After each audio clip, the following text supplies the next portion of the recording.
Previously, and as everyone experienced this week, we're this week in that lesson 6, we concluded our study of the 10th canto. At this time, I've already started putting together the course materials for chapters 29, 30, 31, 32, and 33. And my whole, because the rasa dance is such a essential quest jewel in the treasury of Krishna's pastimes, I want to do at this time of my life a real deep dive into that pastime to understand it more clearly. So I've also started to go through Srila Prabhupada's lectures on the different topics that come up and want to include several more of those than we've been doing. At the way we're doing our courses now, I get a little bit ahead and then have to keep kind of going to keep up with the pace. But this break will give me a chance to really dive in and present something so that we can all benefit from going deeper into the rasa dance. That's just a little explanation of why we're stopping the 10th canto now. And this book by Srila Rupa Goswami, Upadeshamrita, is a perfect introduction to that. So let us switch over to the texts. This is April 2025, lessons 6 and 7, continuing the chapter 28, releasing Nanda Maharaj from the clutches of Varuna. And we're continuing that. We already basically read about that pastime, but what's coming up is the last half of the chapter. So Samapriya, can you please ask one of the devotees to read? Yes. Hare Krishna, everyone. Nice to see you here, even though there's a grand event of a swap meet going on. We're going to dive into the Bhagavatam today. Hare Krishna. Tisha, why don't you begin for us, sweetie? Hare Krishna, everyone. I bought this beautiful necklace at the swap meet. Oh, you went, huh? Radharani Prasad, right? Yeah. Good. Beautiful. Okay, there you go. We approve. I'm Very just nice. getting over laryngitis, but I do want to read, so I'll do my best. Okay. Krishna books, Srimad Bhagavatam 10:28, 9 through 11. Actually, although Krishna was acting so wonderfully, Maharaj Nanda and Mother Yashoda could not think of him as the Supreme Personality of Godhead. Instead, they always accepted him as their beloved child. Thus, Nanda Maharaj did not accept the fact that Varuna worshipped Krishna because Krishna was the Supreme Personality of Godhead. Rather, he took it that because Krishna was such a wonderful child, he was respected even by Varuna. The friends of Nanda Maharaj, all the cowherd men, became eager to know if Krishna were actually the Supreme Personality and if he were going to give them all salvation. When they were all thus consulting among themselves, Krishna understood their minds, and in order to assure them of their destiny in the spiritual kingdom, he showed them the spiritual sky.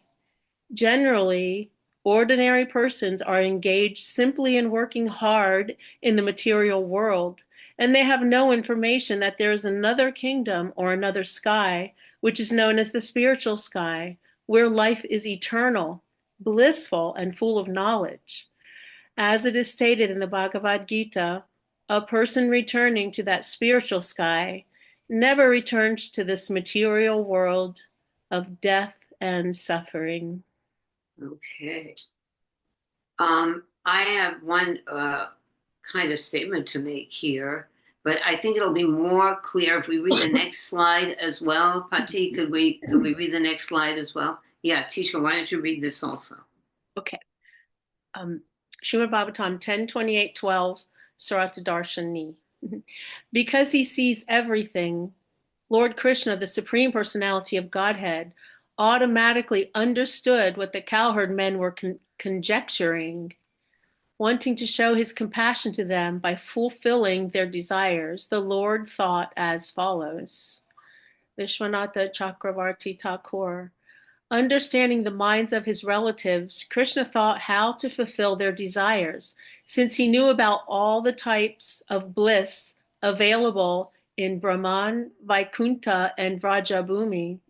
According to the degree of his devotees' prema, Krishna usually covers or forgets his majesty.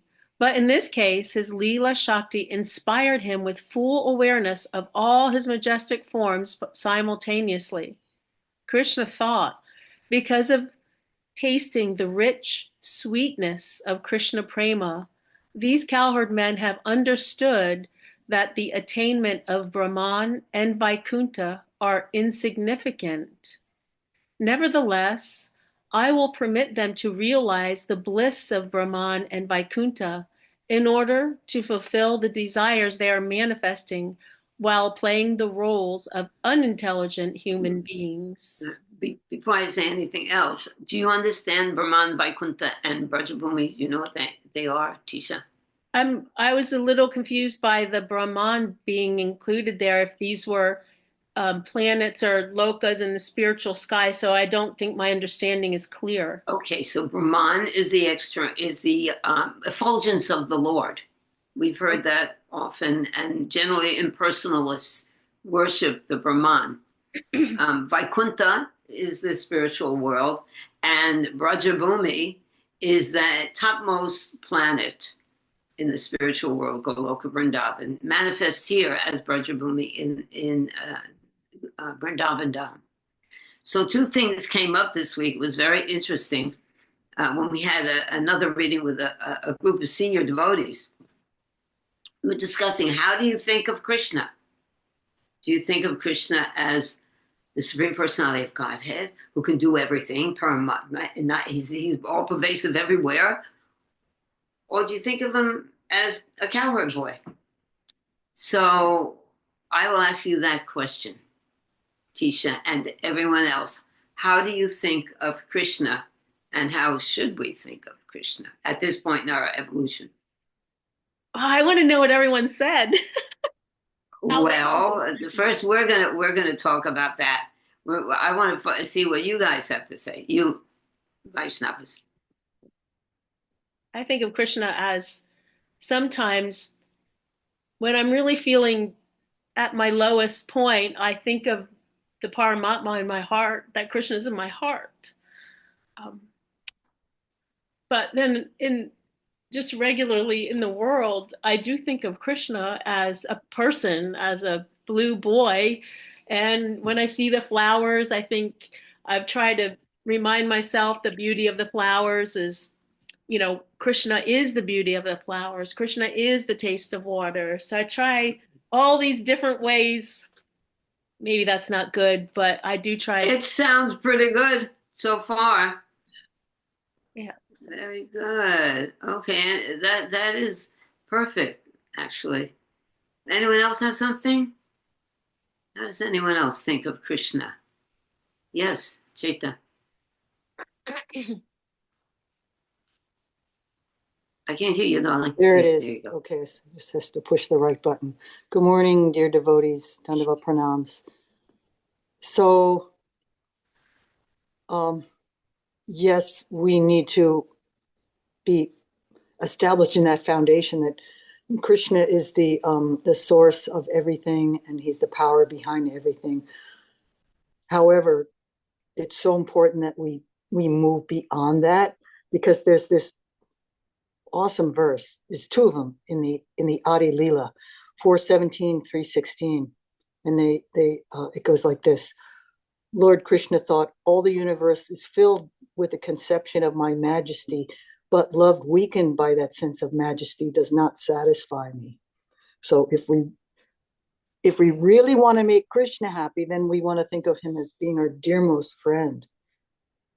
Yeah. And he's the most trustworthy of all friends. And like you were saying, Tisha, he's in our heart, and that's where he belongs. And we need to remember constantly. That's why we hear kata all the time because we need to remember constantly that he loves us and that he has our best interest in mind at Right. all times. He's our dearmost friend. Dearmost friend. Friend. That's it. Good. Okay, and then Thakur, these are wonderful, and we're gonna kind of summarize it in a second. Thakur, what do you think?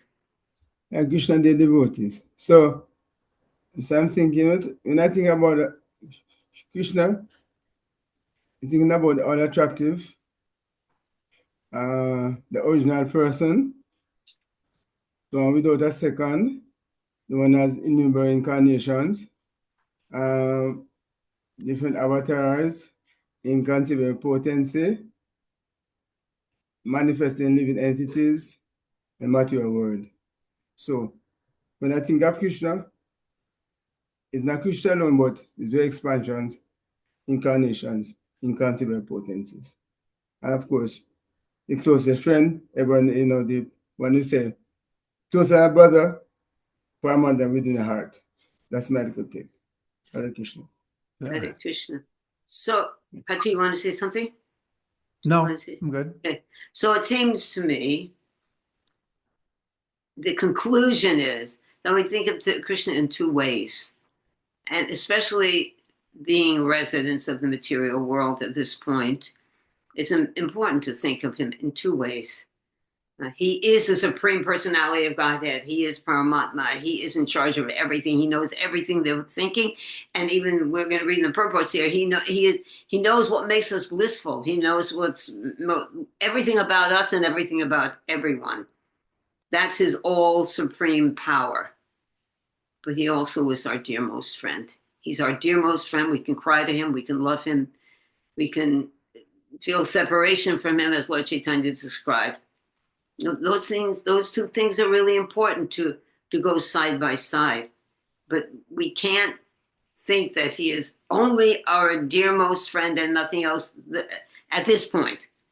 At this point, the residents of Vrindavan they're in Nityasiddha. They're a little different at this point. We want to achieve the platform of understanding fully our relationship with Krishna. But those two things make sense. Those two things, who we worshiping, right? We're worshiping the Supreme Godhead, but at the same time, he's our dearmost friend. And who knows the peace formula? Not 529. Yes, Chaitanya. Unmute, sweetie. There we go. Thank you. That he is the beneficiary of all sacrifices, and that he is the proprietor of all the universes, and he's our dearmost friend. Okay. So that's pretty much covers everything. But it's important. I think those two things are so important, and we can test to see if we're realizing them all the time. I think in the meditation of him as our friend, it's also important to remember that we have an eternal relationship with him. Mm. That we're his part and parcel, and considering it from that point of view changes, because it magnifies his presence compared to everyone else we'll ever meet. Wow. Because they come and go in this world. Whereas our relationship with him is eternal. So I find it much more nourishing on a personal platform of surrendering to that understanding, and going down that path is very helpful. Well, that is helpful. Okay, so I thought that would be an interesting thing to share with everyone. Thank you, teacher, for starting us up. Let's go on now. Manvantar, would you like to read that? That was, by the way, that was wonderful. I really appreciate everybody's input. And I'd like to know more meditation about this as we go along. Keep this in mind. you know, how you think of Krishna as your dearmost friend and simultaneously as the Supreme Personality of Godhead. Thank you. Okay, Mama Taraji. Text 13. Lord Krishna thought, certainly people in this world are wandering among higher and lower destinations, which they achieve through activities performed according to their desires and without full knowledge. Thus, people do not know their real destination. Visvanatha Chakravarti Thakur's commentary. Although it appears to refer to conditioned souls, this verse actually applies to the eternally liberated residents of Sri Vrindavan. Krishna thought, all the desires and actions of my father and the Rajavasis are solely dedicated for my pleasure. Seeing me as their helpless child, they are completely unaware that I am the supreme God of all the universes. Wandering in this land of Vrindavan, they have no knowledge of the higher destinations.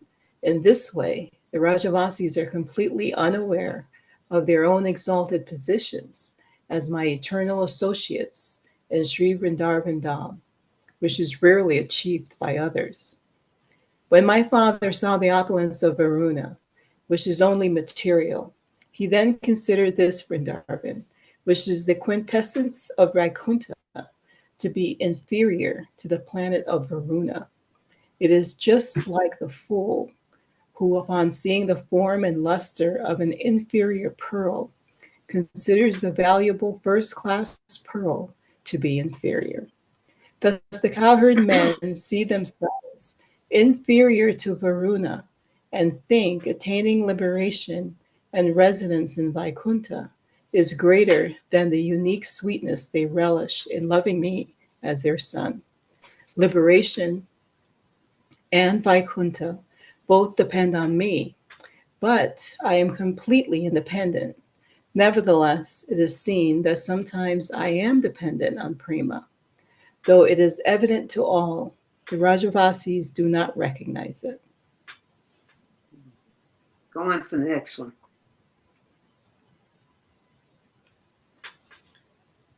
As for Vaikuntha, Padma Puran says, Mathura Mandala is far superior to Vaikuntha. Within Mathura is Vrindavan, the eternal transcendental pleasure abode of Sri Krishna, which remains unaffected even by the annihilation of the material world. The Gopala-Tapani Upanishad says, of the 7 cities on Burloka, Gopalapuri, residence of Lord Gopal, is the very form of Brahman. Gopalapuri exists on this earth just as a lotus floats on a lake. Bradvama Puran says, when the universe becomes invisible at the time of devastation, only the infinite, eternal, non-material Vaikuntha remains, spreading its rays of blissful Brahman. Thus, though Vrindavan is far superior to both Brahman and Vaikuntha, the cowherd men desire to attain the experience of Brahman and Vaikuntha only because they have not seen them with their eyes. Therefore, I will now reveal these to them directly. Okay, so what can you say about the mentality of the residents of Vrindavan?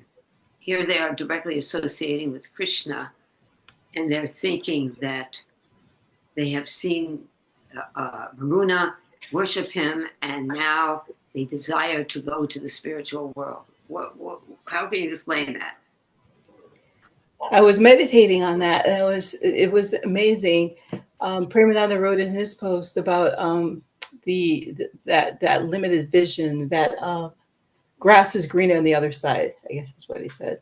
But I was just curious if that mentality, because like Krishna, here's Krishna, the best of the best. I mean, the Supreme Godhead is in their association. They're always thinking of him, playing with him, dancing with him, and so on. And their meditation is always on him. Yet, after seeing Varuna's place, water park, it's almost like they just lost it. It's like gosh, if Varuna is worshiping Krishna, Krishna, our friend, what's going on?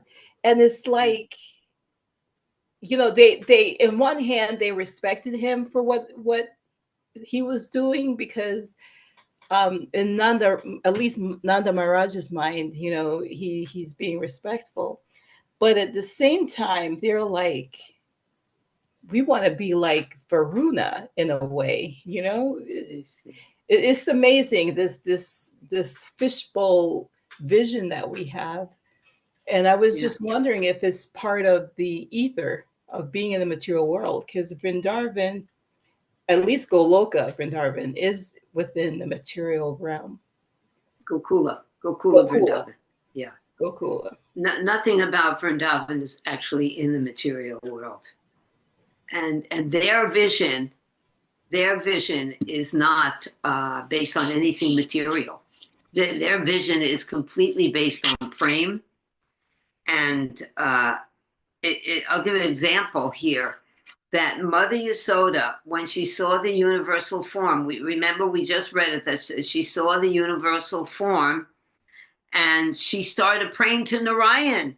I know that Nanda's my husband, and Krishna's my son, and my name is Yasoda. Maybe we're going to read it.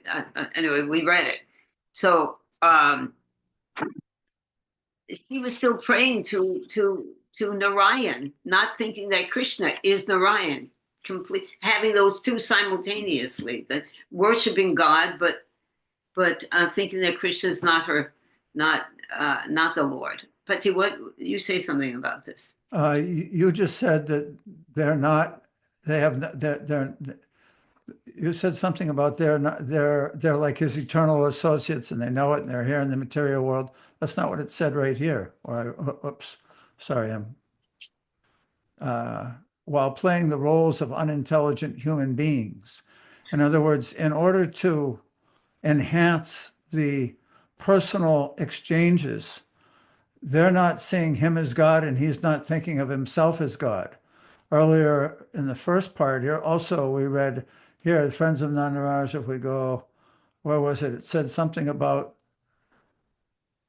it says, understanding the minds of his relatives, Krishna thought how to fulfill their desires, since he knew all about different types of bliss available in Brahman, Vaikuntha, and Brajabhumi. According to the degree of his devotees' prema, Krishna usually covers or forgets his majesty. But in this case, his Leela Shakti inspired him with full awareness of his majestic forms simultaneously, all his majestic forms. And therefore, he's going to show them something that's of less importance, but they're thinking it's of more importance, as mentioned here, unintelligent human beings. So it's a wonderful exchange between him and them.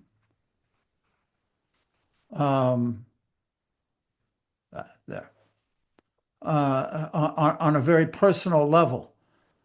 And so I think I'm not sure what you were saying in relationship to them and their understanding of what's going on here. Well, it's prema. You just read the definition. It's prema. It's being covered. Krishna's being covered, but they're also being covered by their prema. Okay. They're not thinking of Krishna as being the Supreme Lord. And the reason why I gave that example of Mother Yasoda is I'm just fascinated to hear how she's a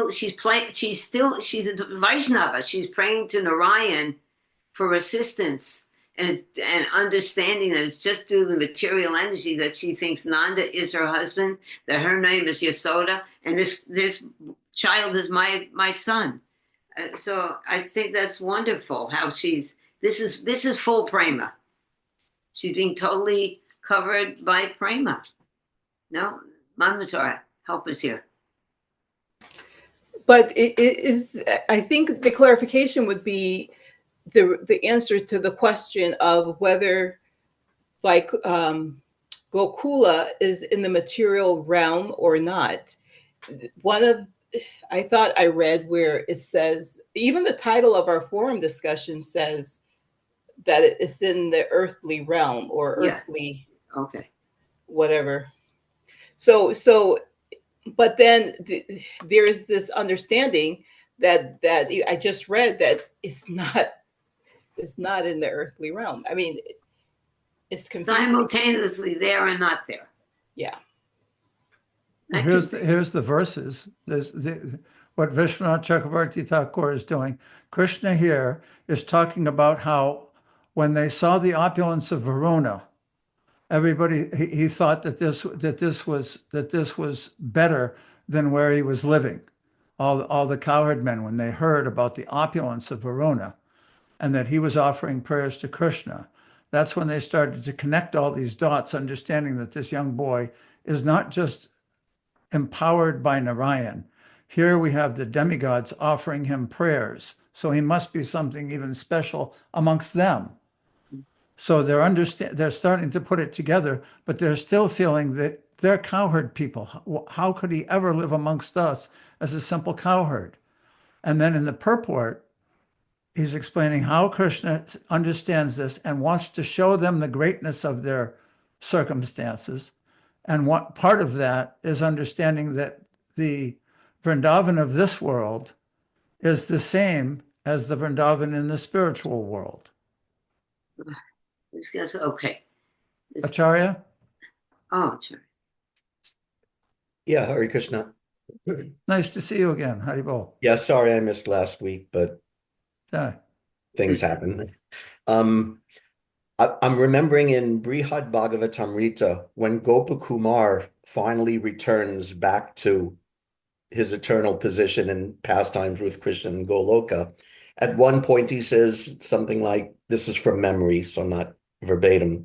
Sometimes I'm engaged with Krishna's pastimes in Goloka, and sometimes in Gokula, in the spiritual world, in the material world, and ultimately I don't see any difference between them. So we could make a distinction, and there's some subtle differences between them, but that's more like a distinction that we conditioned souls are making looking on this side. It's not like, the cowherd boys are saying, oh, this is different. Now we're with Krishna in the spiritual world. Now we're in the material world. For them, it's actually the same pastimes and they don't distinguish. Very good point. Nice. Very good. So they are the same. It's spiritual completely. It's just our vision isn't spiritual. Like if we go to Vrindavan today and we see all the dirt, all of the plastic, all of the buildings, all of the roads, and it doesn't look spiritual. But if we have the eyes to see, we're seeing that Krishna is actually performing his pastimes there. I think we should move on now. But that's it. Thank you, everyone, for that nice discussion. Thakur, are you there? Yes, I'm here. Yes. Would you like to read? Okay, so Krishna book 10.28 and 12 to 13. All conditioned souls under the impression of the bodily concept are working according to their particular types of body. These activities are creating their future conditioned life. Because they have very little information of the spiritual world, they do not generally take to spiritual activities, which are called Bhakti Yoga. Those who successfully practice Bhakti Yoga, after giving up this present body, go directly to the spiritual world and become situated in one of the Vaikuntha planets. The inhabitants of Vrindavan are all pure devotees. Their destination after quitting the body is Krishna Loka. They even surpass the Vaikuntha Lokas. The fact is, those who are always engaged in Krishna consciousness and mature pure devotional service are given the chance after death to gain Krishna's association in the universes within the material world. Krishna's pastimes are continually going on either in this universe or in another universe. Just as the sun globe is passing through many places across this earthly planet, so Krishna Lila, or the transcendental advent and pastimes of Krishna, are also going on continually, either in this or another universe. The mature devotees who have completely executed Krishna consciousness are immediately transferred to the universe where Krishna is appearing. In that universe, devotees get their first opportunity to associate with Krishna personally and directly. The training goes on as we see in the Vrindavan Leela of Krishna within this planet. Krishna therefore revealed the actual feature of the Vaikuntha planets so that the inhabitants of Vrindavan would know their destination. Wow. Wow.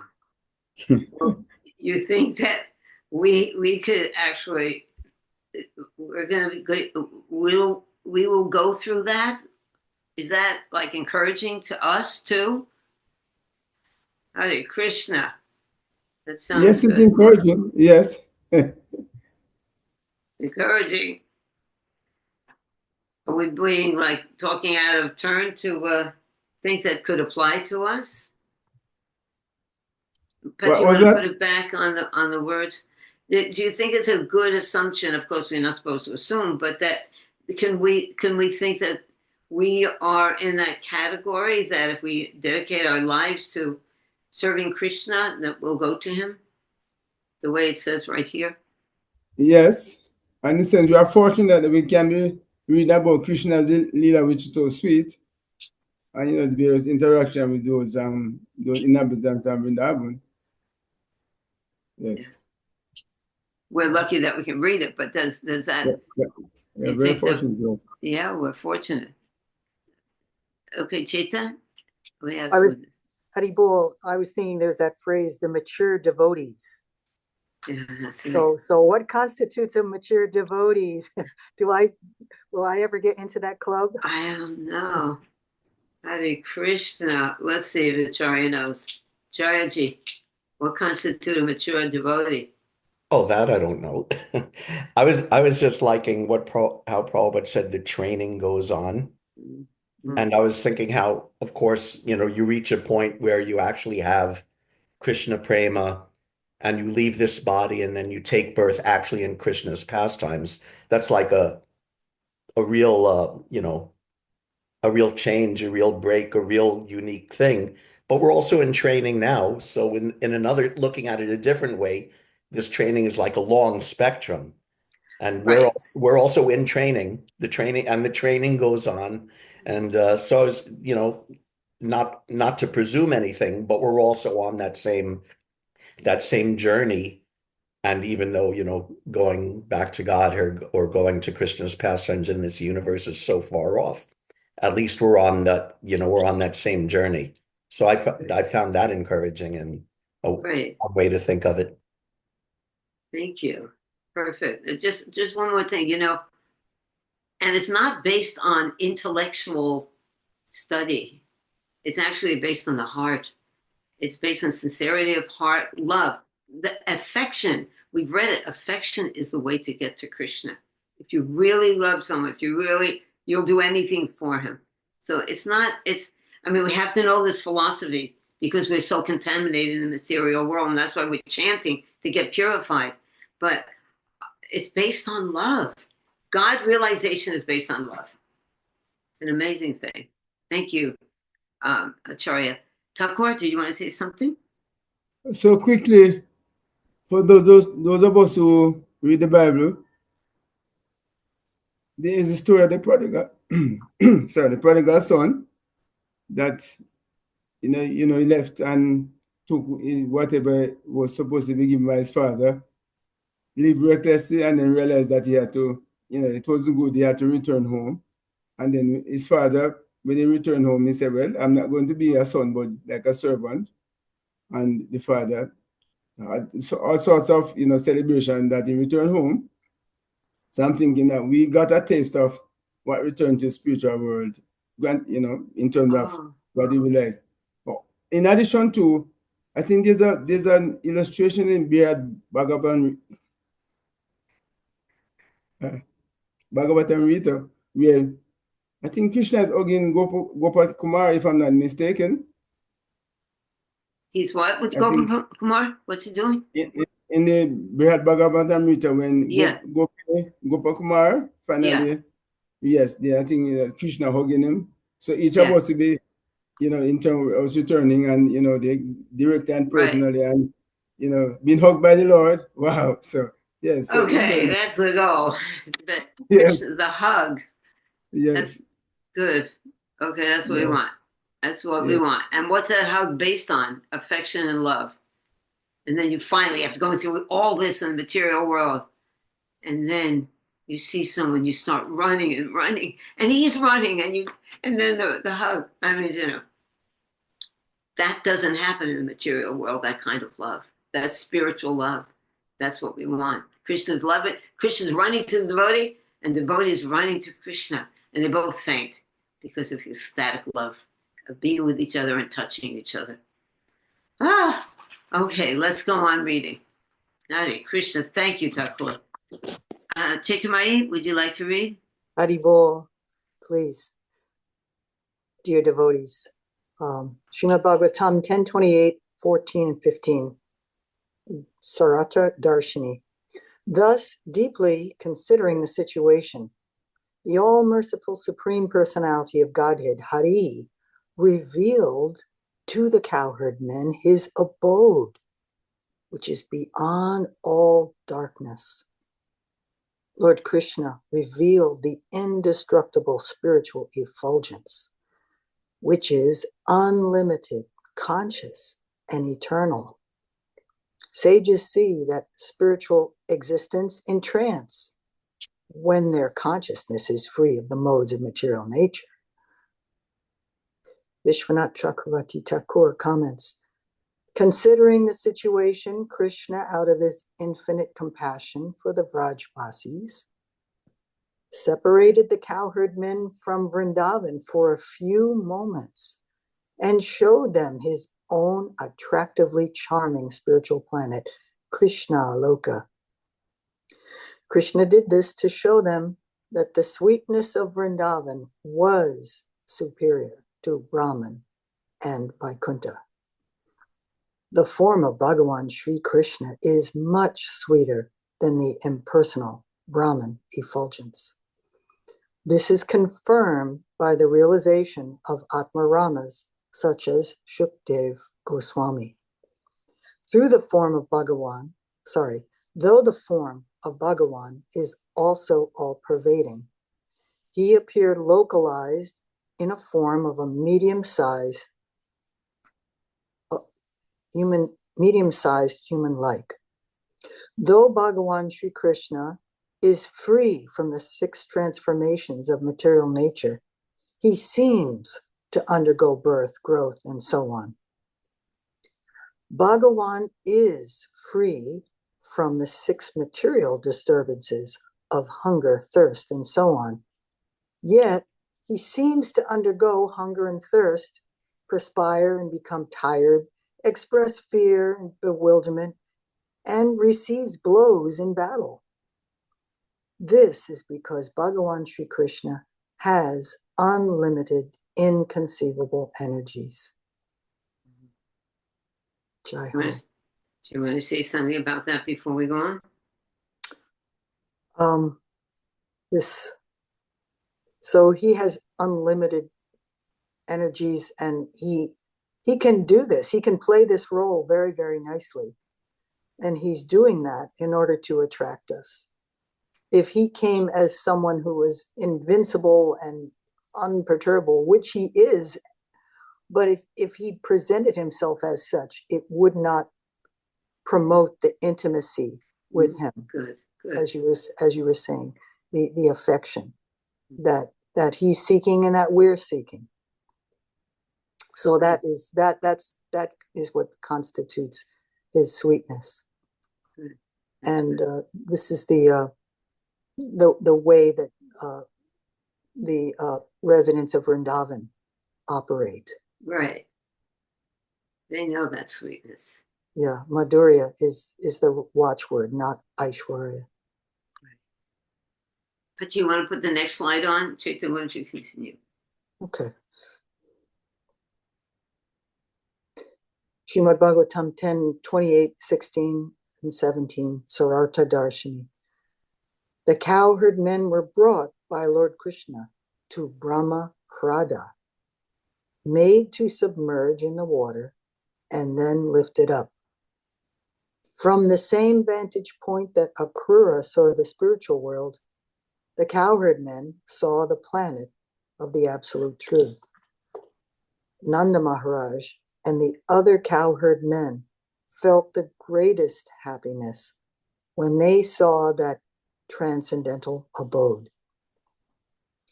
They were especially amazed to see Krishna himself there, surrounded by the personified Vedas who were offering him prayers. Vishwanath Chakravarti Thakur.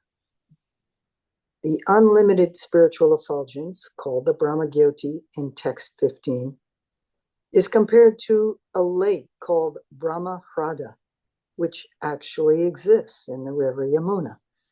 Sri Krishna submerged the cowherd men in that lake literally, and also in the sense that he submerged them in the awareness of the impersonal Brahman.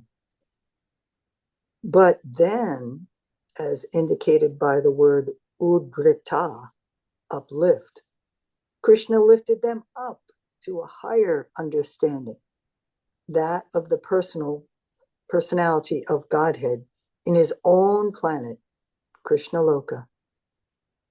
This is also stated in the Bhagavatam 2.731. Krishna showed them Gokula, the highest planet in the spiritual sky. As the materialist is taken from the lake of matter to the realization of Brahman, so the cowherd men were taken from the lake of Brahman realization to the direct perception of Goloka Vrindavan, Sri Krishna's blissful prema dham. The bliss of Krishna Prem in Gokula far exceeds the paltry, loveless happiness in Brahman. No one says it like, well, this is Srila Vishwanath Chakravarti Thakur. Wow, it's a beautiful translation. Well, just a question. Who is it that translates Vishwanath Chakravarti Thakur into English? Banu Maharaj. Banu Maharaj. Wow. He's doing a super job. Yeah. And do you want to go on to the next slide, Patsy? Or do you want to continue? I just wanted one comment, something that I thought is beautiful in this one. It said that Krishna uplifted them and revealed to them a higher realization. It says here, indicated by the word udadritaha, uplift, Krishna lifted them to a higher understanding, that of the personality of Godhead and his own planet, Krishna Loka. So this is what's required in order to understand Krishna. Krishna has to uplift us and protect us with his nectarian vision. Anybody know where that comes from? Damodarastikam. Please uplift me and protect me with your unlimited vision. Another point that came up, I don't know if it was in the slide before, but the consciousness of the bridge buses was not in the modes of nature. It's distinctly said that the consciousness was not in the modes of nature. So there's a big difference. If we're absorbed in the modes of nature, we can't be Krishna conscious really, to the purest extent. You know, that's another thing we're always battling. Oh, let's continue. Let's have Acharya read this. Okay, Chita, thank you, darling. Acharya? Vishwanath Chakravarti Thakur continued. Seeing Krishna Loka in the spiritual world, the cowherd men were amazed and filled with the highest bliss. They experienced Krishna Loka to be the same as the Vrindavan on earth. It is just like a millionaire who, having lost all his wealth, becomes full of bliss on finding some clue to the wealth. They found that Sri Krishna, with his lotus face covered with drops of perspiration and worshipable by millions of their life heirs, was personally present as the Lord of the spiritual world. In their unique vision, they were astonished to see Krishna being praised by the personified Vedas. The cowherd men thought, "Where have these effulgent beings come from? They are unknown to us, but we cannot ask them who they are." Though seeing us, Krishna does not display his boyish manners, run towards us, and embrace us with his two arms. We also feel reluctant to approach him and take him on our laps. Today, Krishna has forgotten hunger and thirst, but how can his mother live without feeding him? In this way, the cowherd men were astonished. Employing her Leela Shakti, Yogamaya then brought the Brajabasis back to earthly Vrindavan. Rupa Goswami has explained this fact in a verse in Stavamala. May you be protected by Mukunda, who in order to teach the cowherd men that there is no place as sweet as earthly Vrindavan, effortlessly showed them Krishna Loka in the spiritual world, and then brought them back to earthly Gokula. Wow. What do you got to say about that one? It's awesome, and I'm almost getting like whiplash from it because he's showing them Brahman, and then he's lifting them up from that lake, and now they're seeing Krishna, and they're so relieved to see Krishna again after that experience of impersonal bliss, and seeing Krishna, and then they're thinking, oh, but he's not relating with us in the same way, and then it returns to the earthly Vrindavan idea where he's their little boy and feeding Mother Yashoda's feeding Krishna. So the way it's like jumping from all these different moods and different points of view and different aspects of Krishna's experience is really it's a real education, I think, for sadhana bhaktas to understand all these different aspects is really nice, and seeing how they relate to each other. Very nice. Thank you. Very good. Anyone else? Pati, did you want to say something? No, I think we can go on. Thank you. Okay. Victoria, why don't you just read this next one? And then we're going to go to the nectar of devotion. The nectar of instruction, sorry. Go on. Awesome. Krishna book from Srimad Bhagavatam, 10th Canto, Chapter 28, text 14 through 17. Bhagavad Gita also confirms that beyond the material sky, there is another eternal spiritual sky where everything is eternally existing. Information of the spiritual sky can be had only from great sages and saintly persons who have already surpassed the influence of the three material modes of nature. Unless one is constantly situated on that transcendental platform, it is not possible to understand the spiritual nature. Therefore, it is recommended that one should take to bhakti yoga and keep himself engaged 24 hours in Krishna consciousness, which places one beyond the reach of the modes of material nature. One in Krishna consciousness can easily understand the nature of the spiritual sky and Vaikuntha Loka. The inhabitants of Vrindavan, being always engaged in Krishna consciousness, could therefore very easily understand the transcendental nature of the Vaikuntha Lokas. Thus, Krishna led all the cowherd men, headed by Nanda Maharaj, to the lake, where Akrura was later shown the Vaikuntha planetary system. They took their bath immediately and saw the real nature of the Vaikuntha Lokas. After seeing the spiritual sky and the Vaikuntha Lokas, all the men headed by Nanda Maharaj felt wonderfully blissful, and coming out of the river, they saw Krishna, who was being worshipped with excellent prayers. Wow. So this is the first paragraph up there, the last sentence, read. Unless one is constantly situated on that transcendental platform, it is not possible to understand the spiritual nature. Right. And so it's another confirmation Yeah. that you cannot understand the through the modes of nature. What do you have to say about that? Just that we always have to be reminded of that. And then in the next paragraph after that, he gives us, the method. Take to bhakti yoga, engage 24 hours in Krishna consciousness, that it's not It's not whimsical, it's not artificial, and there's a way to qualify yourself. The Prabhupada was very demanding. My goodness, can you imagine? He's giving us the truth, but we really have to like surrender 100%. That is like that. Woof, very intense. Yes, Cheetah. Hari Bol, it's, congratulations, Dhruva, for selecting the nectar of instruction for us to read next, because this is the perfect lead-in. It says, text 8, the essence of all advice is that one should utilize one's full time, 24 hours a day, nicely chanting and remembering the Lord's divine name, transcendental form, qualities, and eternal pastimes.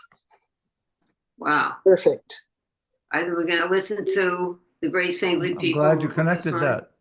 Hare Krishna. Hari Bol. Okay. Okay, so that ends that discussion on the Bhagavatam until we do the Rasa Leela, which my husband explained that takes full attention to do that. So we're going to put that on hold and prepare for it by reading Nectar of Instruction. Pati, you want to start? No, I wanted to do one other thing before we go on here. I'm pulling it up now. Tisha, at the beginning, when we were talking about Brahman, Paramatma, and Bhagavan realizations, it seemed that there was some question about Vaikuntha, Brahman, the material world. Am I right? Okay, so this picture on the front of the Srimad Bhagavatam explains the whole thing quite clearly. Here we are in one little universe. You can see Brahma, Garbhodaksha, Vishnu, and all the planets are in there. This is Mahavishnu, where all the different universes are emanating from him. So this is the material world. It's called the Mahatattva. Beyond the Mahatattva is this glow, the white light, everywhere in between the planets. This is also all-pervading. That's the Brahman effulgence. Brahman is compared to the white light. Vaikuntha, this big lotus flower, is Goloka Vrindavan. It's the biggest planet in the spiritual sky, but in the spiritual sky, just like we have different planets in our sky, there are hundreds and millions, unlimited numbers of expansions of Krishna in his Narayan form, who preside over each of the planets in Vaikuntha Loka. So these are called Vaikuntha Lokas. Loka means planet. This is Vaikuntha, this is Vaikuntha Loka, and the topmost planet, and all of them, is Goloka Vrindavan. And only in Goloka Vrindavan does the Supreme Personality of Godhead relate so personally and loving. That book that we often hear about, the Brihat Bhagavatamrita, was by Sanatana Goswami, and it's about the gradual elevation of all these different experiences. The person, Gopakumar, travels to some of the holy places, the spirit. Another thing we just discussed was this Goloka Vrindavan, in order to facilitate Krishna and his associates coming into the material world and performing pastimes, the Dham itself manifests itself on earth so that Krishna can play there and enjoy there. So now he's there with the cowherd men, and they're wondering, will he ever show us the spiritual sky? And therefore he's revealing this to him. Any questions about that, or does that help make it more clear? Hari Bol, I had a question. Sure. You're saying Vaikuntha Loka is all of those? No, one Vaikuntha Loka. Loka means planet. Yes. But sometimes it's actually called, yes, it's called Vaikuntha Loka, called Vaikuntha. Vaikuntha means this entire area, the whole spiritual sky. Okay. And a So Vaikuntha Loka is a planet in the spiritual sky. But sometimes it does say Vaikuntha Loka. And Goloka is the biggest planet of all of them. Right. And what does Go mean? Cow?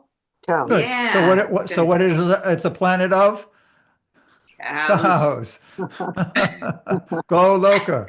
And Krishna's the cowherd boy. Yeah. Yes. Wow. Okay. Thank you, Prabhu. So Okay. Krishna took them to the Brahma Jyoti, when he said, Yes. Yeah, actually, there are different pleasures. Okay. manifested. The pleasure of Brahman, the pleasure of Paramatma realization, and the pleasure of Bhagavan realization. So they were wondering about the Brahman, and he let them experience it. Generally, it's very paltry. That's why Vishwanath Chakravarti Thakur called it loveless. Love. Yeah, That was great, right? Wasn't it there? very good. Yes. I want to say something before we move on. When Prabhupada will Paltry, start. Okay, paltry, loveless happiness in Brahman. Go ahead, Sam. Sorry. no, that's okay. No, just to clarify that when Prabhupada started translating his books and forming this movement, and his disciples were joining and reading all of his books, that was the only books that we all had. We all, and which was very safe because we learned about this whole Krishna consciousness directly from Prabhupada, directly from his books, and eventually we read all of his books. And then we started to hear about some of the books of the Goswamis, which Prabhupada referred to in his books. There are books like Prema Varta and Gopala Champu and other books of the Goswamis that are, and the Sandarbhas by Jiva Goswami. These are referred to in Prabhupada's books. But we didn't have any clue about any of that as in the beginning. So and naturally we were protected because we were reading Prabhupada's books. We kept studying Prabhupada's books. And then after we read all of them and became a little bit knowledgeable, then these other books started to be translated after Prabhupada left the planet. But I would like to suggest that before, if you really want to understand some of the books of the Goswamis, you first have to read all of Prabhupada's books and get a fine foundation. Then now we're talking about Brihad. Brihad is wonderful. I didn't read Brihad Bhagavatamrita until I read Prabhupada's book several times because it wasn't translated yet. One of my godbrothers. But because it has been translated, it's often referred to now. So therefore, yeah, you should but know what it is and what the topics are. Right. But it shouldn't. But I was just saying how we were protected because we had to go through the system of hearing directly from Prabhupada and learning the basic foundation of Krishna consciousness and developing our relationship with Krishna through Prabhupada's teachings.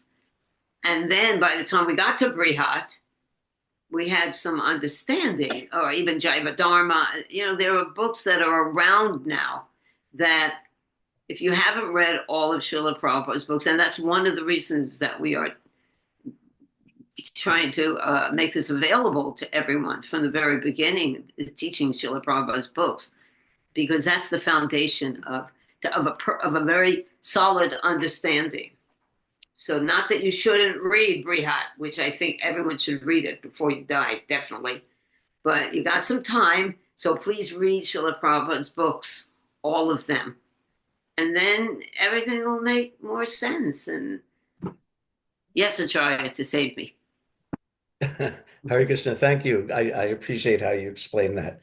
I'm someone who reads a fair amount of other books besides Srila Prabhupada's books. But for myself, I've made like some rules that in volume, I have to make sure that I'm reading Srila Prabhupada's books more than the other books. Not that I'm reading all these other things and not Right, reading I know. Prabhupada's books. I appreciate So that. by volume, I'm reading Prabhupada's books more, and I have to make an effort to understand it in light of what's in Srila Prabhupada's books. Not think, Exactly. oh, this is some separate thing, or understand it in a different way, but you understand it in light of what Srila Prabhupada Right. has given. Exactly. So, like I said, I do this. I'm sure you come across circumstances also where you can point out an anomaly if you come Sure. across it. Yeah, Prabhupada, because Srila Prabhupada did teach us so well that we can see those little hidden mistakes or whatever Yeah, you could definitely. call them.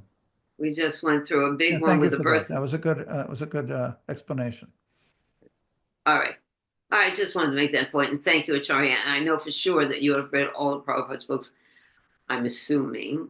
I think you will have, but because you sound very knowledgeable of them and the way Prabhupada taught us, Well, which it's is an ongoing, I don't know how knowledgeable I am, but it's ongoing. I'm always, good. That is trying to at least semi-regularly reading and rereading and going yeah. back. You can't say okay, I read Prabhupada's books. That's Yeah, it. No, yeah, exactly. because the first time you read it, okay, a lot of stuff went over your head, and that's what you. This is transcendental knowledge. It is not mundane. It's not something that just like you can read and forget of it, like a mundane novel. This is Yeah. the absolute truth, and it requires full attention. Yeah, and not only that, but although I do read these things and I do consider them valuable, Yes, but at the same time, I also accept that even if I never touch any of those books, there's everything is there in Srila Prabhupada's books, even yes, without going to those other books. yes, Like, previously those other books weren't even available. right. Even without them, we have everything we need to become We do. perfect in Krishna consciousness. We do. And the other books, it's an embellishment. It's a Right. embellishment on Srila Prabhupada's writings. It's not a replacement or something, Very good. quote unquote higher or whatever. Very good, Acharya. Thank you. Thank you so much. Okay. Now, Pati, why don't you begin for us Okay. this? Upadeshamrita by Srila Rupa Goswami. Translations by His Divine Grace A.C. Bhaktivedanta Swami Prabhupada. Upadesh means instructions and Amrita means nectar. So it's the nectar of instruction. Upadeshamrita. Text 1. A sober person who can tolerate the urge to speak, the mind's demands, the actions of anger, and the urges of the tongue, belly, and genitals is qualified to make disciples all over the world. Purport by Srila Prabhupada. And he refers to Srila Bhaktisiddhanta. In his Anuvritti, which is Srila Bhaktisiddhanta's explanation of Upadeshamrita, Srila Bhaktisiddhanta Saraswati Thakur writes that our material identification creates three kinds of urges: the urge to speak, the urge or demands of the mind, and the demands of the body. When a living entity falls victim to these three types of urges, his life becomes inauspicious. One who practices resisting these demands or urges is called tapasvi, or one who practices austerities. By such tapasya, one can overcome victimization by the material energy, the external potency of the Supreme Personality of Godhead. When we refer to the urge to speak, we refer to useless talking, such as that of the impersonal Mayavadi philosophers, or of persons engaged in fruitive activities, technically called karma kanda, or of materialistic people who want to enjoy life without restriction. All such talks or literatures are practical exhibitions of the urge to speak. Many people are talking nonsensically, writing volumes of useless books, and all this is the result of the urge to speak. To counteract this tendency, we have to divert our talking to the subject of Krishna. Because we're doing a review, I only used a little bit of each one of these different explanations, but the full purport in the book itself is quite lengthy and has a lot more examples of how this is so. You have to unmute, Sama.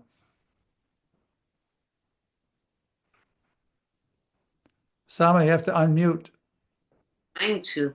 Okay. I'm muted. Yeah. Okay. Go on to the next slide.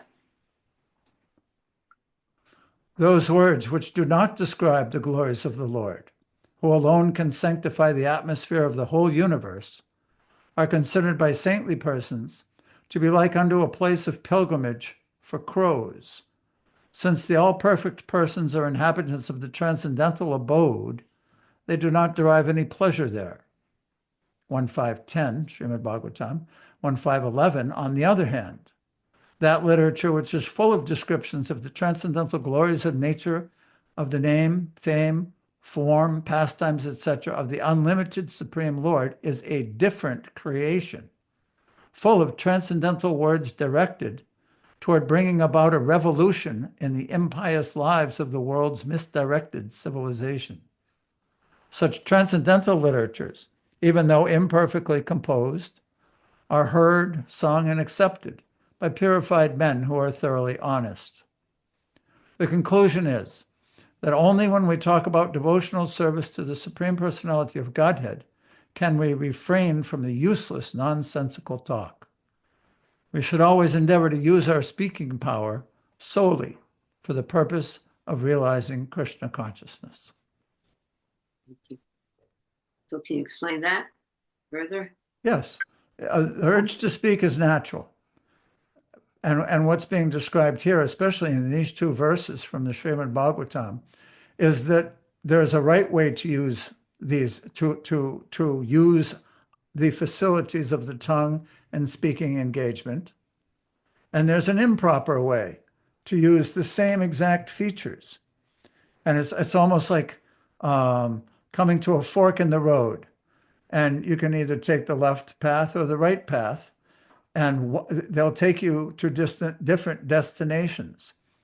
So the urge to speak, when used to facilitate and discuss topics of this world, keeps one in this world.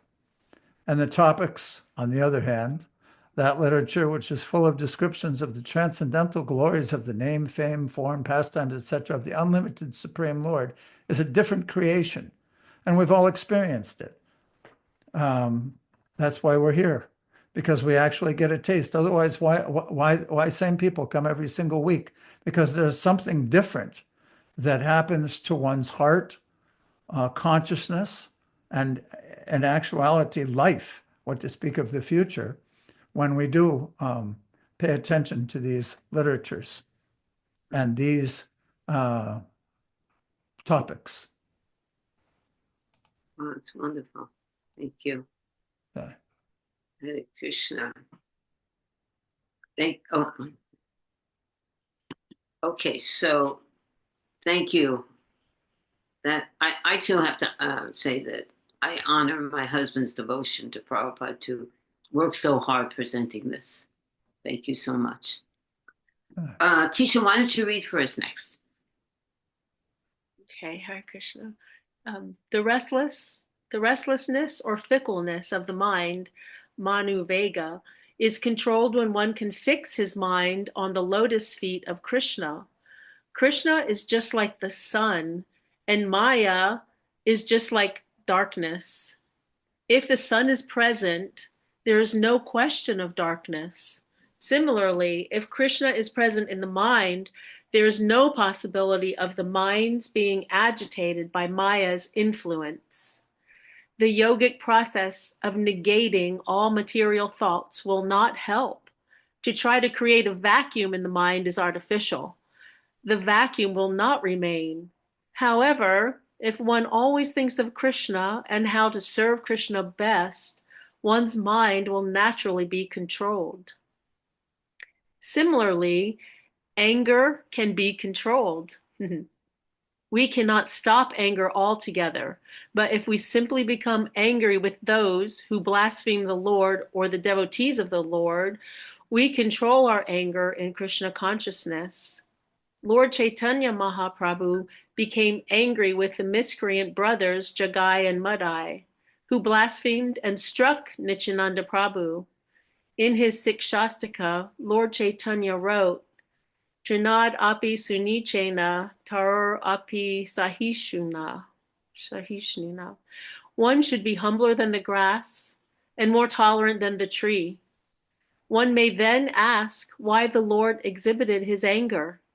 The point is that one should be ready to tolerate all insults to one's own self. But when Krishna or his pure devotee is blasphemed, a genuine devotee becomes angry and acts like fire against the offenders. Krodha, anger, cannot be stopped, but it can be applied rightly. Have you ever experienced that? Applied your anger rightly in this case? Probably not. But Well, yeah, it's kind of, you have to really be careful because, you know, when you hear someone blaspheme, best thing is to walk away. But sometimes the devotees can get pretty feisty when someone is being abused, you know. Okay. One of the, oh, go ahead, Acharya. I can't remember where it's from, but there's an injunction that if you meet a blasphemer, you have three options. One is to defeat them. One is to leave. And even sometimes it said leave and jump in the river to purify yourself. And the third, I think, is to cut his tongue Cut out. out your tongue. Oh, cut out his tongue, right.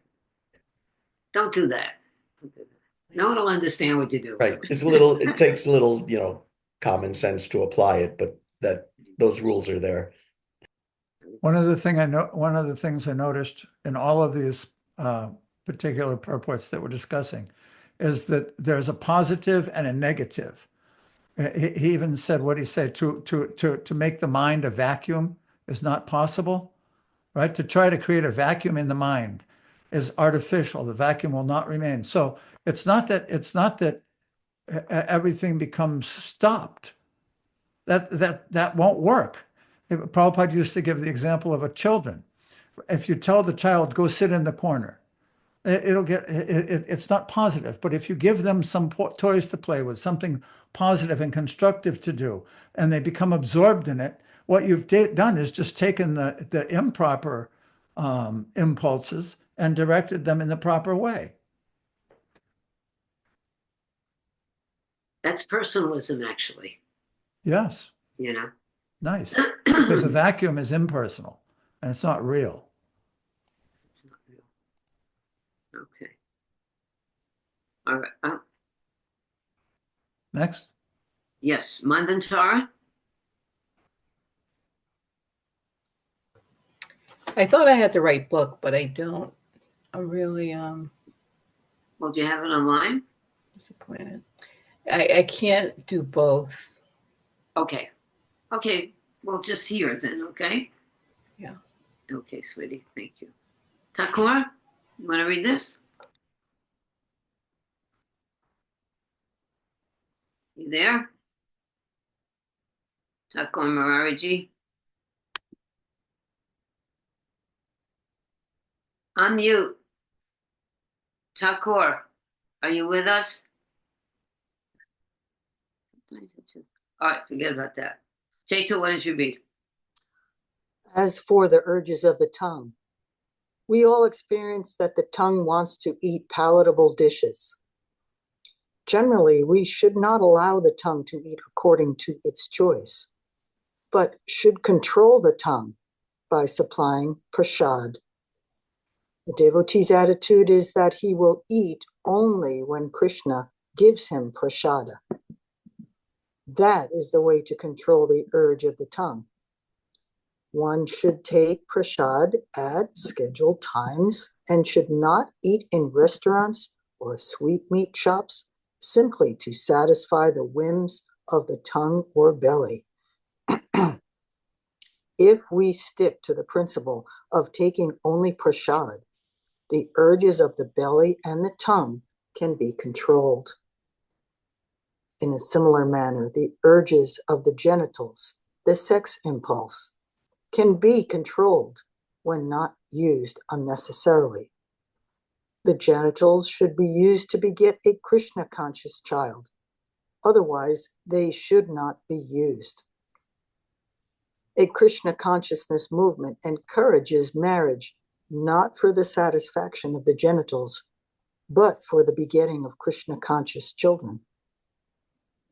As soon as the children are a little grown up, they are sent to our Gurukula school, where they are trained to become fully Krishna-conscious devotees. Many such Krishna-conscious children are required, and one who is capable of bringing forth Krishna-conscious offspring is allowed to use his genitals. The conclusion is that one who can control these 6 items, speech, mind, anger, tongue, belly, and genitals, is to be called a Swami or Goswami. Swami means master, and Goswami means master of the go or senses. Following in the footsteps of the 6 Goswamis of Vrindavan, all Swamis and Goswamis should fully engage in the transcendental loving service of the Lord. As opposed to this, the Godasas engage in the service of the senses or in the service of the material world. They have no other engagement. Okay. So, how are you finding that? It just it's so rare. This kind of directive, this kind of behavior, this tatwa, these principles, that so few people are following them, and we've all grown up in a culture that is so licentious and without restrictions. And I remember Prabhupada calls it a sweetmeat shop.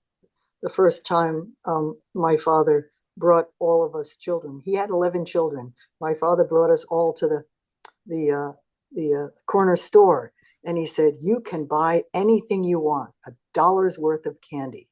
And we were just astonished that he was introducing us to this and gave us this kind of freedom. Wow.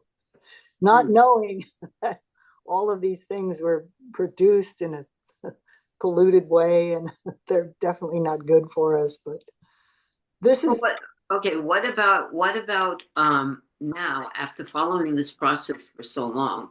Don't you find it that it's natural to honor prasad and follow these basic principles? Yes, because we know where this real sweetmeat is located. So that is, we're really fortunate. We're really fortunate. But in the meanwhile, we look around and we see again and again generations being introduced to this way of life of free for all, and whatever feels good, just do it. It just breaks your heart that people don't have this knowledge. Yeah, and that's the foundation. Prabhupada, I just heard, I might have told you this, but I recently heard Prabhupada was talking to the devotees about the 4 regulated principles: no eating meat, fish or eggs, no intoxication, no gambling, and no illicit sex. And he just keeps on talking on, and finally he said, I'm waiting for the day when I don't have to keep repeating these things, that they'll become the basic foundation of your life, and we don't have to discuss this, because until you get that down, you're not qualified to hear transcendental knowledge. You know, it won't get in there because the senses are too wild, and it needs full concentration, what we're talking about now. And you do get a taste after a while, but you have to be a little restrictive. Yes, the regulative principles of freedom. I always appreciated that. Which sounds like an oxymoron, but it's not. Freedom is based on discipline. Yes. It really is. It's so beautiful. Okay. Thank you. Let's go on with the text number 2. Madhurya Leela, can you read for us, Madhurya? Sure. Oh, Hare Krishna, nice to hear your voice. Nice to be here. Yep. Okay, petition read to text 2. One's devotion service is spoiled when he becomes too entangled in the following 6 activities. 1. Eating more than necessary or collecting more funds than required. 2. Over-endeavoring for mundane things that are very difficult to obtain. 3. Talking unnecessarily about mundane subject matters.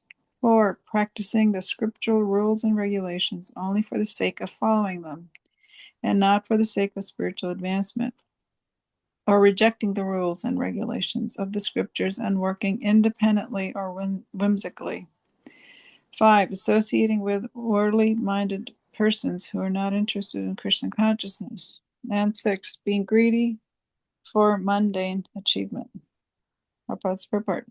The Supreme Personality of Godhead has 3 primary energies or potencies. The first is called Antaranga Shakti, or internal potency. The second is called Tataksha Shakti, or the marginal potency.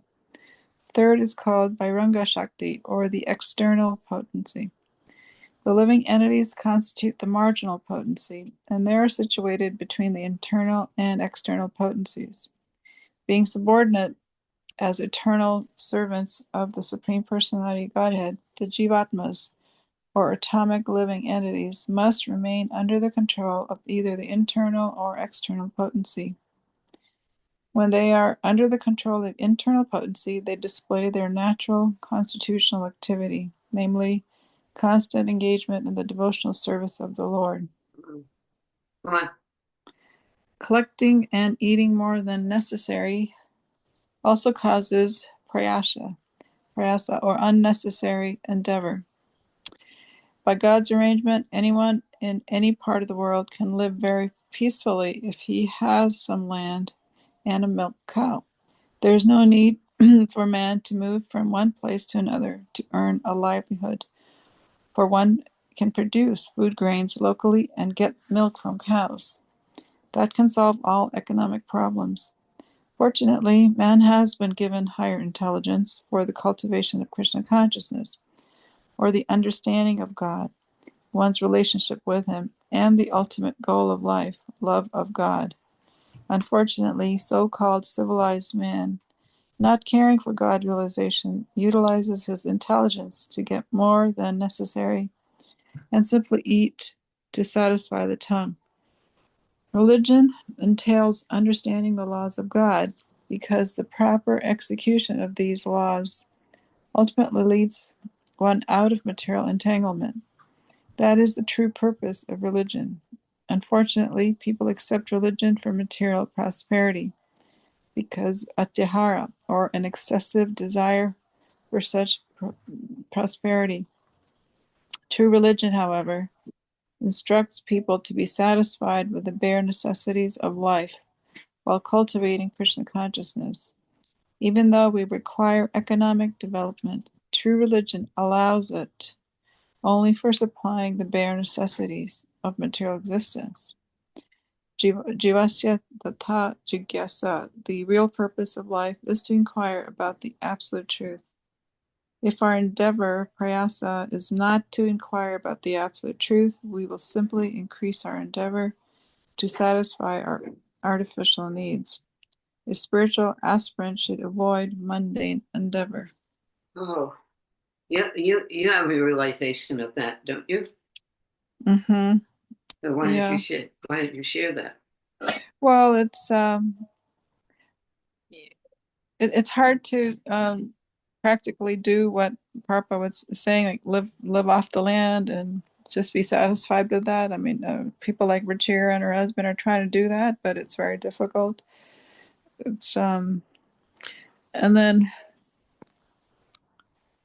yeah, you could interact with the material energy for economic development, but one thing leads to the next, because usually it doesn't end up being for the bare necessities of material existence.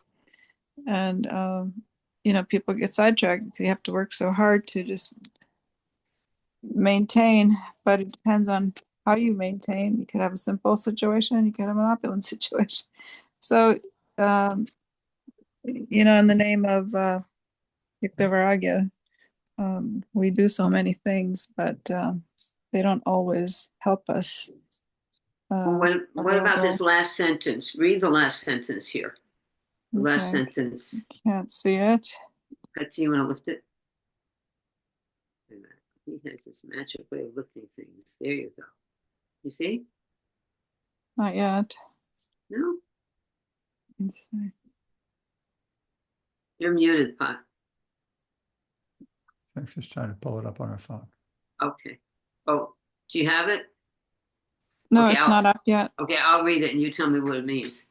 If our endeavor, prayasa, is not to inquire about the absolute truth, we will simply increase our endeavor to satisfy our artificial needs.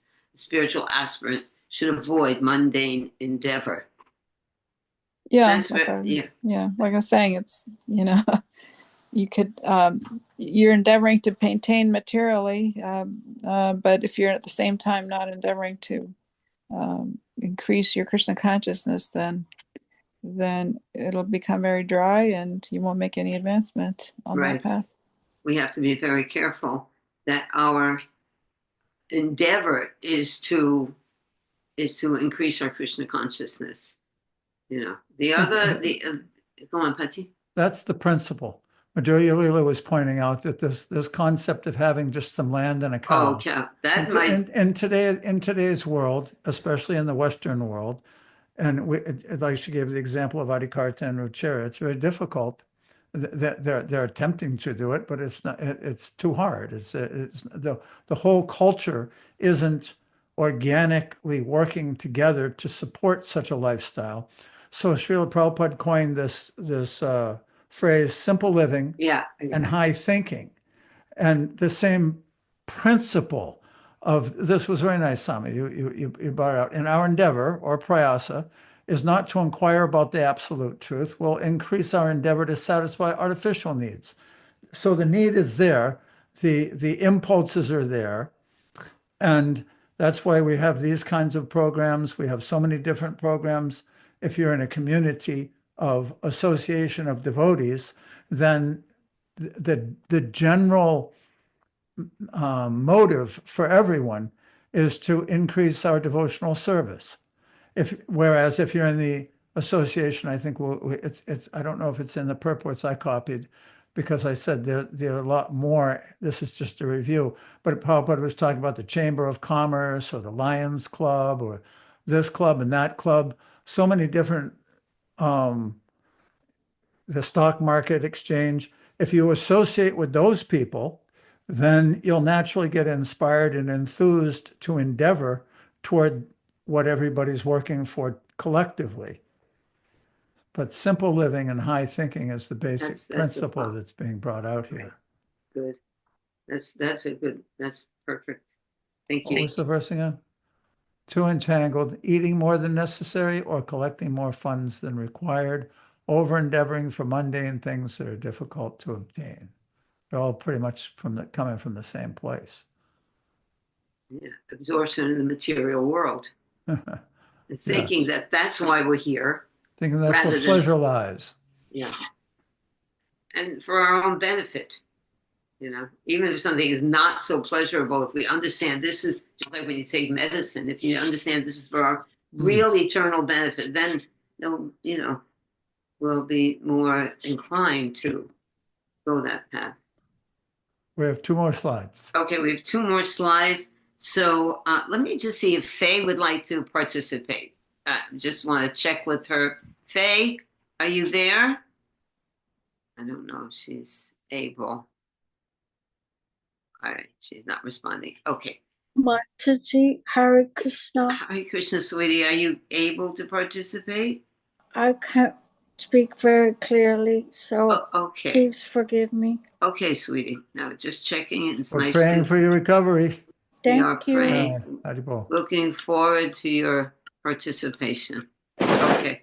Okay, so Charya, you want to read? Yes. Continued. Another impediment is prajalpa, unnecessary talking. When we mix with a few friends, we immediately begin unnecessary talking, sounding just like croaking toads. If we must talk, we should talk about the Krishna consciousness movement. Those outside of the Krishna consciousness movement are interested in reading heaps of newspapers, magazines, and novels, solving crossword puzzles, and doing many other nonsensical things. In this fashion, people simply waste their valuable time and energy. In the Western countries, old men retired from active life play cards, fish, watch television, and debate about useless socio-political schemes. All these and other frivolous activities are included in the prajalpa category. Intelligent persons interested in Krishna consciousness should never take part in such activities. Acharya, just one point, that this was written probably 60 years ago. maybe 55, whatever it was. And it's even increased more. Now, instead of Right. newspapers, magazines, and novels, we have video games and Facebook Yeah, and it's a million Instagrams. times worse. Yes. Just Prabhupada used to talk about the newspapers. He said, oh, big stacks of newspapers come, and the next day it's in the trash. So now, you get a post and, 3 seconds later it's in the trash. So it's That's the true. same. Just look at your trash column or whatever, Yeah, the right. box. So it's Junk even worse box. now. Millions. Useless. The age of communication, but what are they communicating about? Right. Go on. I heard a story that who was it?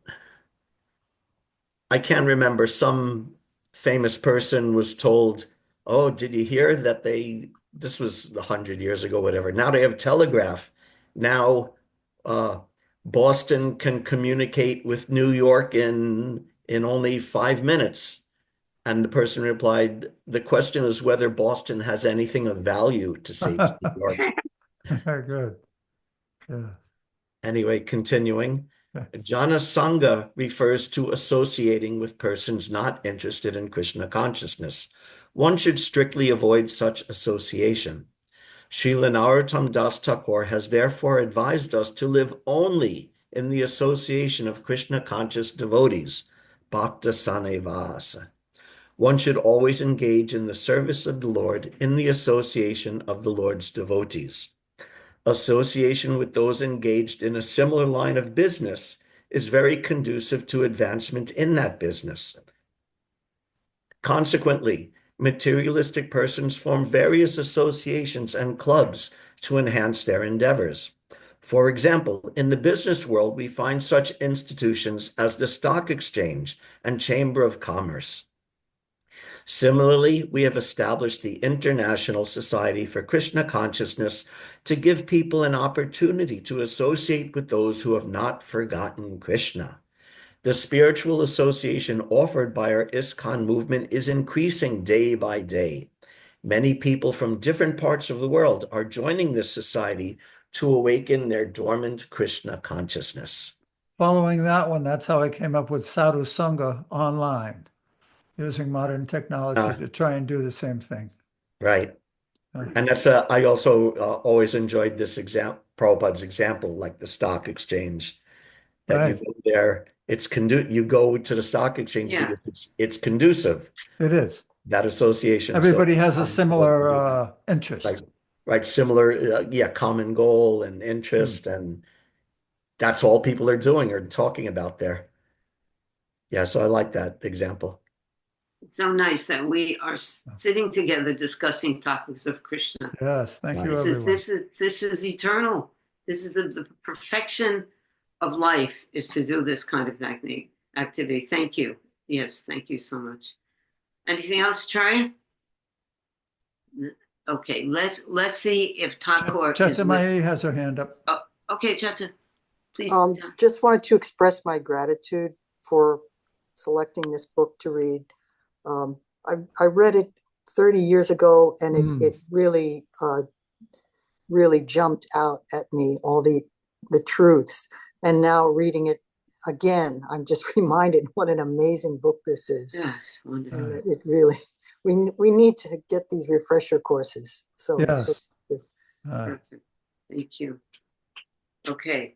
Well, I was wondering if Thakur, I'm going to try him again. If not, then Tisha, would you like to close for us? Let's see if Thakur. Murari, are you there, my friend? It looks like he's frozen. I think he froze. Okay. Tisha, why don't you end for us today? Absolutely. Okay. Accepting some of the scriptural rules and regulations for immediate benefit as utilitarians advocate is called niyama agraha. And neglecting the rules and regulations of the Shastras, which are meant for spiritual development, is called niyama agraha. The word agraha means eagerness to accept, and agraha means failure to accept. Oh, wait. What's the difference, really? Notice the long A. Yeah, okay. The long A and the short A. Agraha. Okay. By the addition of either of these two words to the word niyama, which are rules and regulations, the word niyama agraha is formed.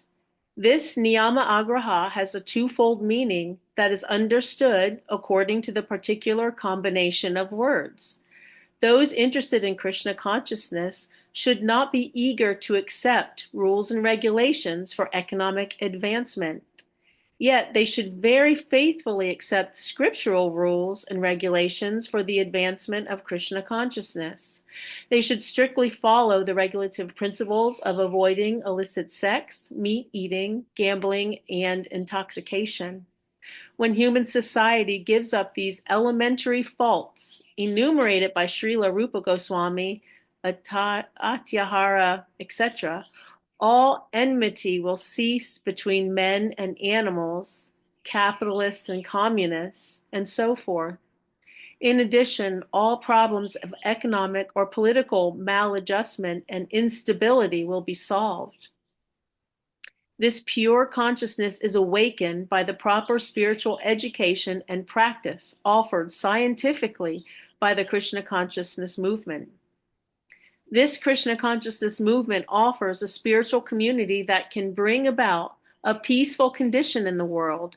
Every intelligent man should purify his consciousness and rid himself of the above mentioned 6 hindrances to devotional service by taking wholehearted shelter of this Krishna consciousness movement. That's like the total great sales piece, you know, like emotion when you're getting up and you're saying, okay, let's do this. Yes. Perfect. Wonderful. Pep talk. It is a pep talk. It's Yeah. and we need to have a pep talk. We do. We need it, and we have to know that what we're putting all of our energy into is perfection. So it requires nothing less, actually. And Prabhupada also, he worked so hard to give us all of this, and it behooves us. He liked to use that word. It behooves us to take advantage. Take advantage of this goal of life. Anyway, anyone have anything else to say? Acharya, what was that note you just put up? Graha? Yeah, I've always so much loved just the use of that one word, how it's pregnant with so much meaning. Graha in Sanskrit means take, to take. So agraha, like niyama agraha, means to not take the rules and regulations. And Yeah. with the long A, it's almost like a double negative. It means to not take it. Okay, right. So in other words, take it Yeah. for a particular purpose. Yeah, or in this case, he's talking about taking it in a improper way, in a mechanical I see. way or without understanding way. Wonderful what you but- said. I Minimum just- words, maximum solution. Perfect. Yeah, Go Prabhupada on. said that it's in what's that book? Life Comes from Life, in one of those beach walks. Hmm. Prabhupada said that minimum words, maximum. So I just love how so much knowledge is contained just in that one single word. Wow. It's so deep. Yeah, thanks for sharing that. Wow. I never knew. I like it when we go deeper into the structure. Helps clarify the understanding even more so. Jai, everyone. Okay. Well, thank Thank you you very so much. much. To be It was- continued, to be following in continued. Rupa Goswami's footsteps. We have the rest of the book. Thank you all for your enthusiasm, because that's the next verse. Utsaha. Enthusiasm to hear. That's it. I just read something, innocent enthusiasm. One should worship the Lord with innocent enthusiasm. That makes you joyful. You can't be crazy and neurotic and guilty in this if you want to be innocently joyful and enthusiastically worshiping. So Uh-oh. let us have a very wonderful week with enthusiasm and worship of the Lord. Panchakalpa Panchakalpa Dubhascha, Kripa Sindhubhya Patitanam Pavanebhyo, Vaishnava Namo Namo. Hare Krishna. Bye.